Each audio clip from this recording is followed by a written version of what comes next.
Gautam neuro care brain stroke, migraine, fits, brain and spine surgeries కి best neuro surgeon.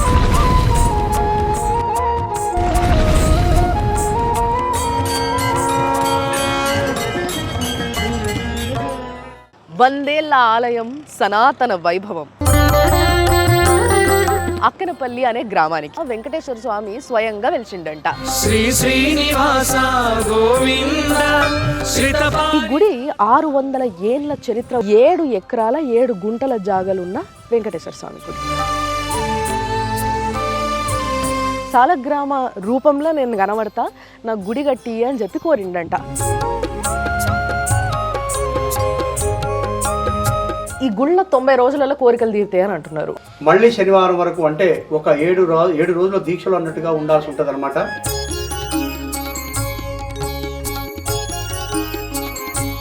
Only శనివారం నాడు మాత్రమే కంకణ దానం మాత్రమే ఉంటుంది. ఇక్కడ అభిషేకం చేస్తే అక్కడెక్కడో నీళ్లు ఊరితాయి అనేసి అభిషేక తీర్థం కాబట్టి నిద్ర జల్లుకుంటే మనకు సర్వ పాపాలు నివృత్తి అనేది ఒక. ఓం నమో వెంకటేశాయ, ఓం నమో శ్రీనివాసాయ.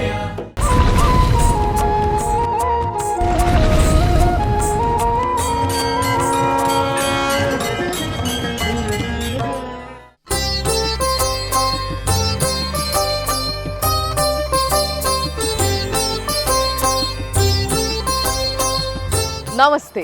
వందేళ్ల ఆలయం, సనాతన వైభవం. ఈరోజు నేను వచ్చేసిన నల్గొండ జిల్లాలో ఉన్న నర్కెట్పల్లి దగ్గరలో అక్కనపల్లి అనే గ్రామానికి. ఈడనంట వెంకటేశ్వర స్వామి స్వయంగా వెలిచిండంట.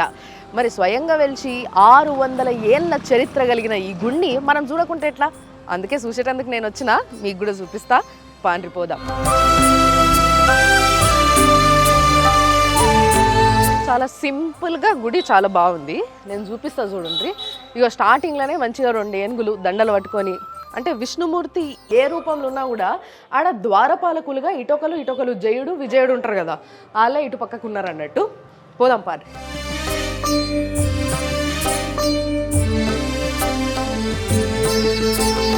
చెట్లు బాగా పెట్టిరబ్బాయిడా చూడండి. మంచి పూల కోసం అని చెప్పి తంగేడు పూలు, మందార పూలు, యాప చెట్టు, రావి చెట్టు, అంటే జర పెద్ద మనుషులు కూడా ఎక్కేటట్టు చిన్న చిన్న స్టెప్స్, కొంచెం నడుచుడు అన్నట్టు బాగుంది. పక్కకే పెద్ద ఆంజనేయ స్వామి ఉన్నాడు.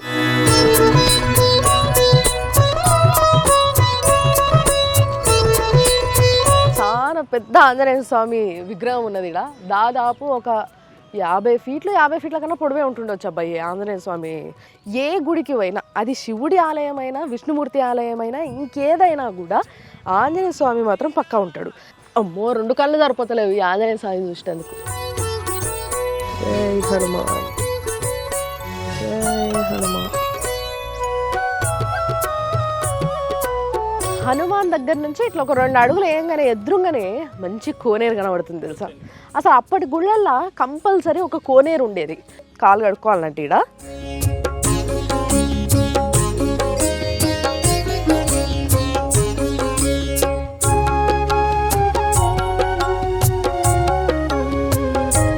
ఇంతకుముందు ఈ కొలనంతా కూడా మంచి ఇట్లా బండతోనే ఉంటుండేనంట. ఏదైతే ఇప్పుడు మనకి కొండలాగా ఉంది కదా ఇట్లా బండ, ఆ బండతోనే ఉంటుండేనంట. తర్వాత కొంచెం డెవలప్ చేసినప్పుడు గుడిని ఇట్లా అని రాళ్ళు పెట్టి చుట్టూ మంచి నీట్గా కట్టిర్రు అన్నట్టు. ఆ గుడి అంతా కూడా బండ మీదనే ఉంది అన్నట్టు. అంటే బేసిక్గా ఈ గ్రౌండ్ లెవెల్ ఏదైతే ఆ గ్రౌండ్ లెవెల్లో ఏ ఒక్క చిన్న మూల కూడా లేదు, మొత్తం అంతా పెద్ద బండ, ఆ బండ మీద గుడి. ఈ కోనర్లో కూడా చూడండి సేమ్ అదే కలువ పూలే కానీ పింక్ కలర్ పూలు. అయితే ఈ గుడి స్పెషాలిటీ ఏంటి అని అంటే, వెంకటేశ్వర స్వామి 7 కొండల మీద ఉంటాడు అనేది కామన్గా మనం మాట్లాడుకునే మాట. అయితే ఇది 7 ఎకరాల 7 గుంటల జాగలున్న వెంకటేశ్వర స్వామి గుడి. అది కామన్ పాయింట్ అన్నట్టు, 7 అట్లా.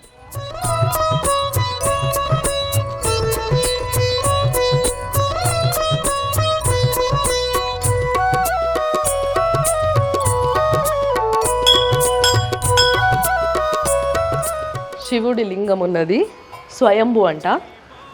అయితే శివుడు తెలుసు కదా మీకు, స్వయంభూ అయినా కూడా పోయి ముట్టుకోవచ్చు, అదృష్టం ఉండాలబ్బా. శివలింగంకి తల దాకిచ్చి దేవుడా అని అన్నం అనుకో, శివయ్య అన్నం అనుకో, పాపాలన్నీ నశించిపోతాయట. ఇదే బండ మీద శివుడికి ఆనుకొనే ఇంకొక గుడి ఉంది, వీరభద్రస్వామి ఆలయం. చూసారు కదా, వీరభద్రస్వామి అంటే మీకు తెలుసు కదా, శివుడి జటాజూటం నుంచి పుట్టిన ఆయన, అండ్ క్షేత్రపాలకుడు అని కూడా అంటుంటారు శివుడికి.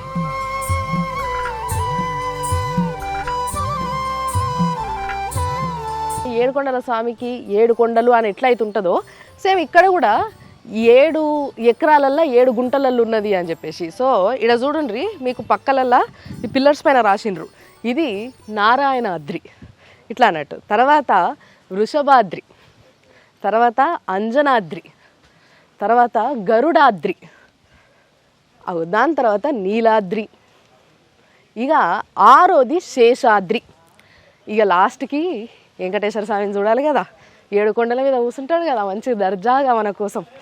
సో ఆయనను చూసేటందుకు పోవాలి. ఇవన్నట్టు ఇట్లా ఏర్పాటు చేశారు, 7 కొండలు ఎక్కుతున్న ఫీలింగ్ రావాలి అని చెప్పేసి అట్లా ఏర్పాటు చేసి, ఈ శేషాద్రి తర్వాత డైరెక్ట్ మనం వెంకటేశ్వర స్వామిని చూస్తాం, అదే వెంకటాద్రి. చూద్దాం పాలి. ఓం నమో వెంకటేశాయ ఓం నమో శ్రీనివాసాయ ఓం నమో వెంకటేశాయ ఓం నమో శ్రీనివాసాయ ఓం నమో వెంకటేశాయ. ఇలా క్లియర్గా రాసి పెట్టిర్రు స్వామివారి పాదాలకు దారి అని చెప్పి. కాబట్టి ఫస్ట్ స్వామివారి పాదాలు చూడాలి. స్వామివారి పాదాలు అంటుంది ఏంది అంటే, స్వామివారి ఇక్కడ తిరిగినరా అనే డౌట్ మీకు రావచ్చు, డెఫినెట్లీ రావాలి కూడా. అయితే దానికి ఒక స్టోరీ ఉంది, నేను చెప్తా. ఈ గుడి 600 ఏండ్ల చరిత్ర. కాకతీయ రాజైన ప్రతాపరుద్రుడు జైత్రయాత్రల భాగంగా ఆయన వరంగల్ నుంచి పానకల్లుకు పోయేటప్పుడు ఈ దార్ల గీడనంట కొంతసేపు రెస్ట్ తీసుకున్నాడట. రెస్ట్ తీసుకున్నప్పుడు స్వామివారు కలలు కనిపించిండంట. కనిపించి చెప్పిండంట, ఇంకో నేను ఇక్కడ ఉన్నా, నా పాదం ఇక్కడ మోపుతున్నా, ఈ కొండంతా నేను తిరుగుతున్నా, ఇక్కడ నేను వెలుస్తా, సాలగ్రామ రూపంలో నేను కనబడతా, నాకు గుడి కట్టి అని చెప్పి కోరిండంట. ఇక ఆ కళల నుంచి బయటికి రాగానే వెంటనే ఆయన ఇక్కడ గుడి కట్టించే ప్రయత్నం చేసి మంచి గొప్పగా గుడి కట్టించిండు అన్నట్టు. మరి స్వామివారి పాదాలు చూసి మనం కూడా మొక్కుకుందాం. ఆనంద నిలయ గోవింద ఆపద్బాంధవ గోవింద. సో ఈ బండ మీద మొత్తం కూడా వెంకటేశ్వర స్వామి తిరిగిండంట. దీని మీద తిరుగుతున్నామంటే నిజంగా అదృష్టవంతులమే మనమంతా.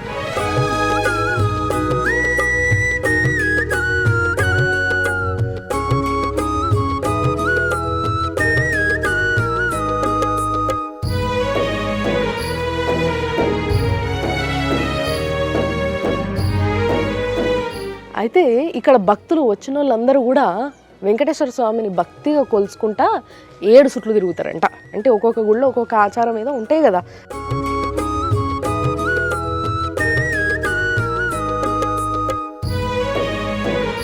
సో ఈ గుడి పైన అంటే మనం మామూలుగా చాలా గుళ్ళల్లో ఏం చూస్తుంటాం, ఇట్లా రకరకాల కార్వింగ్స్, ఫుల్ ఆర్కిటెక్ట్ ఒక రేంజ్లో ఉంటుంది. అయితే ఇక్కడ సింపుల్గా కానీ చాలా నీట్గా చాలా అద్భుతంగా చేసిండ్రు. అయితే ఈ మెయిన్ గర్భగుడి పైన మీరు చూస్తే విష్ణుమూర్తి అవతారాలు ఉన్నాయి. ఫస్ట్ మత్స్యావతారం, తర్వాత కూర్మ అవతారం, వరాహ అవతారం, నారసింహ అవతారం, వామన అవతారం, తర్వాత పరశురాముడు అవతారం, రాముడు అవతారం, తర్వాత శ్రీకృష్ణుడి అవతారం. మొత్తం అన్ని దేవుళ్ళు ఉండబ్బా, మహాలక్ష్మి, వెంకటేశ్వర స్వామి, ఆంజనేయ స్వామి, ఇట్లా అందరి రూపాలు ఈ గుడి పైన చేపించారు అన్నట్టు. లోపల గుళ్ళ ఏమేం పూజలు జరుగుతాయి, మరి స్వామివారు ఏం చెప్తారు, అవన్నీ ముచ్చట్లు.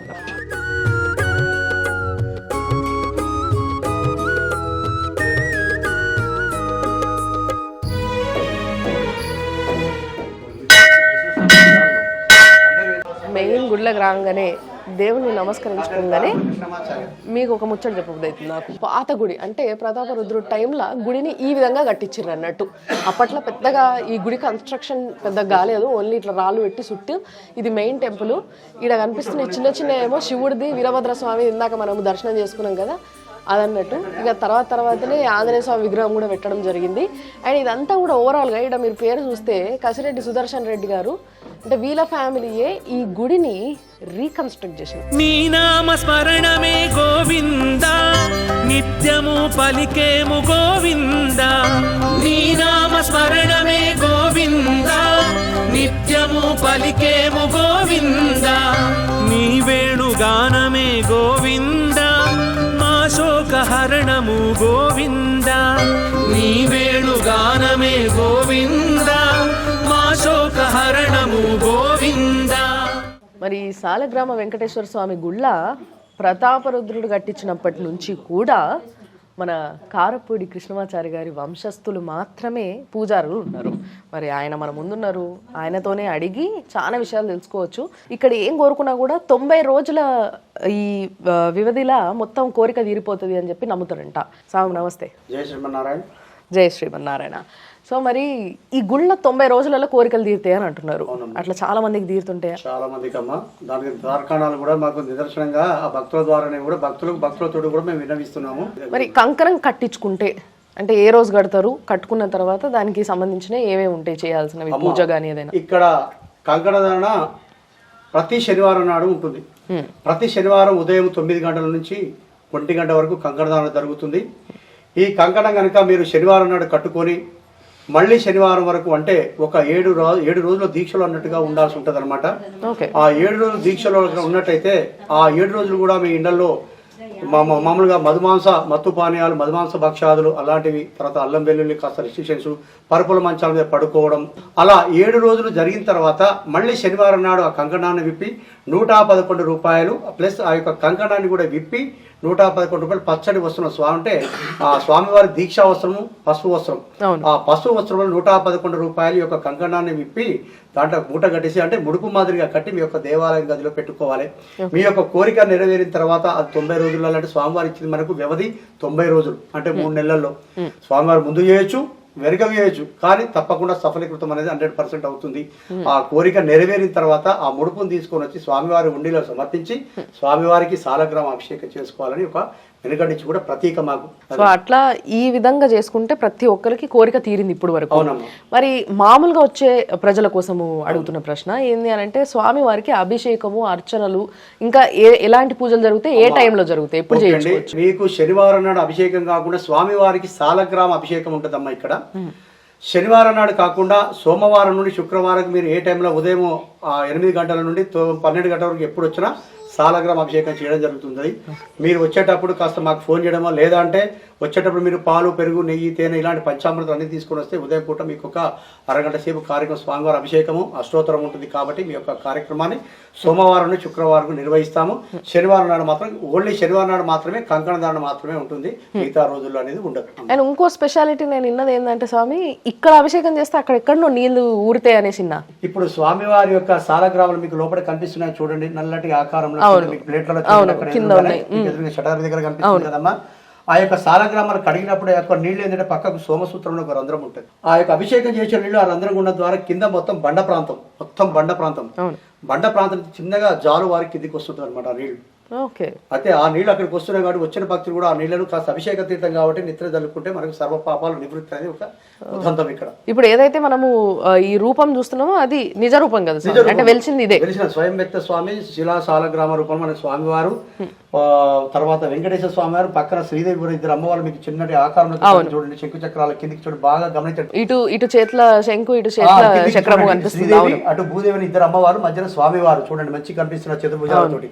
పురాతన దేవాలయం నిదర్శనం కావాలంటే ఏం చేయాలంటే పాంచరాత్ర ఆగమ శాస్త్ర ప్రకారంగా మనకు దేవాలయాలు 4.5 ఫీట్లతో ఈ యొక్క ద్వారాలు నిర్మాణం చేస్తారు. స్వామివారి ముందు తల దించుకొని లోపలికి వెళ్ళాలని ఒక ఆగమ శాస్త్ర ప్రకారం నిర్ణయం చేశారు అనమాట. ఇప్పుడు కట్టే దేవాలయం మీరు చూస్తుంటారు 6.5 ఫీట్లతో విగ్రహాలు, 6.5 ఫీట్లతో కట్టారు. అది ప్రాణ ప్రతిష్టాపన చేసిన విగ్రహాలకు మాత్రమే. స్వయం వ్యక్త దేవాలయం మీరు ఎక్కడ గమనించి చూడండి, ఈవెన్ ఇంతకు చిరుకూరు చూడండి, తర్వాత ఎక్కడ స్వయం వ్యక్త దేవాలయం ఎక్కడ చూసినా మీరు గమనించి చూడండి. ఇలాంటి దేవాలయం కాకతీయపాలు కట్టే దేవాలయం మొత్తం కంప్లీట్ గా 4.5 ఫీట్లతో ద్వారాలు ఉంటాయి.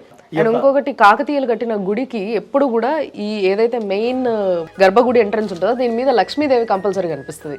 లక్ష్మీదేవి, అటు ఇటు ఏనుగులు.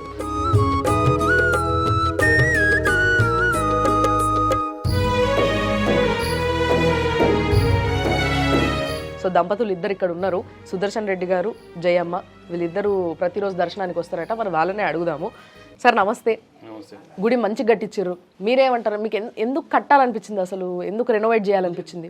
ఏం లేదు, నేను ఆర్టీసీ ఎంప్లాయీ నుండి రిటైర్మెంట్ కన్నా ఒక నెల ముందే స్వామివారు గుడి గట్లనే ఉంటుందా అని అడిగాడు. పెద్ద మనిషికి వచ్చి గుడి గట్ల ఉంటుందా అంటే అప్పుడు అనుకున్నా నీకు డబ్బులు వస్తున్నాయి కదా అన్నాడు. సరే అని గుడి మొదలుపెట్టిన. ఉత్సవ విగ్రహాల గుడి బాగా డెవలప్ చేసిన ఊర్లో ఉన్న గుడి. తర్వాత అన్నాడు గుట్ట మీద గట్టినే ఉంటుందా అంటే నా దగ్గర డబ్బులు లేవు, ఒక 50,000 ఉన్నాయి, నాతోటి కాదా అంటే నేనున్నా కదా కట్టమన్నాడు. నువ్వు ఎవరి దగ్గర డొనేషన్ అడగాల్సిన అవసరం లేదు, నేనున్నా అన్నాడు. నేను అనుకున్న ఏంది ఇట్లా మాయ వస్తుంది అనుకుంటే అన్నంత కొద్ది రోజులకే 2 పిల్లలు, నెల రూపాయలు 2 పిల్లలు అమెరికా వెళ్ళిపోయారు. బాగా డబ్బులు పంపించారు, కట్టేసినాం అంతే. సార్కేమో స్వామివారు ఎవరో రూపంలో వచ్చి కనిపించి చెప్పినట్టే అనిపించింది, నేను స్టార్ట్ చేసిన, నిజంగానే అదంతా మంచి చేసింది మాకు అని చెప్తున్నారు. మరి మీకు కూడా దేవుడి దయ ఎట్లా కనబడ్డది? ధరణి మాసంలో తెల్లవారుజాములు వచ్చిన మంగళహారతి తీసుకొని ఉన్నది కళ్ళ అన్నమాట. కళ్ళ మళ్ళా కళ్ళ వచ్చింది కానీ మళ్ళా ఇది వేరే వాళ్ళు పోతే సంరక్షణ చేయాలిగా. నేను అయ్యగారు అయ్యగారు అయ్యగారు అన్న అంటే ఏంటంటే ఎవరో వచ్చిండ్రు అన్న, ఇక వెళ్ళిపోయింది. మంగళహారతి తీసుకొని మంచి పూజ చేస్తుంది. నాకు భయం అయింది, మళ్ళా సంరక్షణ చేయాలంటే చాలా కష్టం కదా. ఈడ ఏమైనా పండగలప్పుడు లేకుంటే వైకుంఠ ఏకాదశి అప్పుడు అట్లాంటప్పుడు స్పెషల్ పూజలు కూడా చేస్తుంటారా? మంచిగా పూజలు ఏం చేసామంటే గుడి కట్టేటప్పుడే అనుకున్నాం 1,00,000 మందికి అన్నదానం చేయాలనుకున్నాం. ఇప్పుడు 98,000 మందికి అన్నదానం చేసి ఇప్పటి వరకు ప్రతి సంవత్సరం కళ్యాణం అప్పుడు ఒక 3,000 నుంచి 4,000 మందికి భోజనాలు పెడతాం. కళ్యాణం ఎప్పుడు చేస్తారు సార్? మార్చి హోలీ వెళ్ళిన తెల్లారి. అదంతా మొత్తం మీ ఫ్యామిలీ చేస్తారా? నీ ఫ్యామిలీ, మీ ఫ్యామిలీ వేరే దగ్గర నుంచి ఎవరి దగ్గర డొనేషన్ అనేది లేదు. ఇక్కడ వస్తుంటే వీళ్ళందరూ స్నానం చేస్తుంటే నేను ఎక్కడ చేయాలి స్నానం అడిగాడు స్వామివారు. అడిగితే ఖాళీ స్థలం ఉందనగానే ఇట్లా చూసిండు కళ్ళు, చూస్తే మాయమైండు. తెల్లారు చూస్తే అక్కడ స్వామివారు కోనేరు వెళ్ళింది. అంతే, ప్రతి విషయం లేదు. అయితే ఇప్పుడు ఈడ ఆరో వేసి స్వామివారి కోనేరు అని ఉన్నది, ఈ పక్కకున్నది అది. అయితే ఇప్పుడు మనం చూడాలి, ఒకరోజు స్నానం చేస్తాడు, పెళ్లి కొడుకున్నాడు స్నానం చేస్తాడు. ఓకే సార్, చాలా సంతోషం. మిమ్మల్ని కలిసి కూడా మంచిగా అనిపించింది నాకు. ఎందుకంటే మీరు దేవుడు మీకు డైరెక్ట్ కళలు కనిపించిందంటే మాకు కూడా సంతోషం. అవన్నీ మాతో షేర్ చేసుకున్నందుకు thank you sir. Thank you అమ్మా.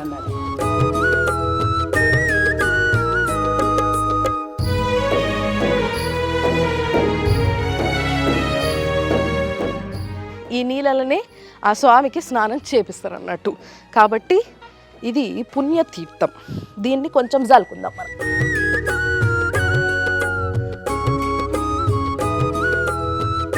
ఇందాక పంతులు గారు చెప్పారు లోపల ఆ సాలగ్రామాలకు అభిషేకం చేసిన తర్వాత ఇక్కడ దాకా వచ్చి ఇక్కడ నుంచి నీళ్లు బయటకు ఊరుతాయంట.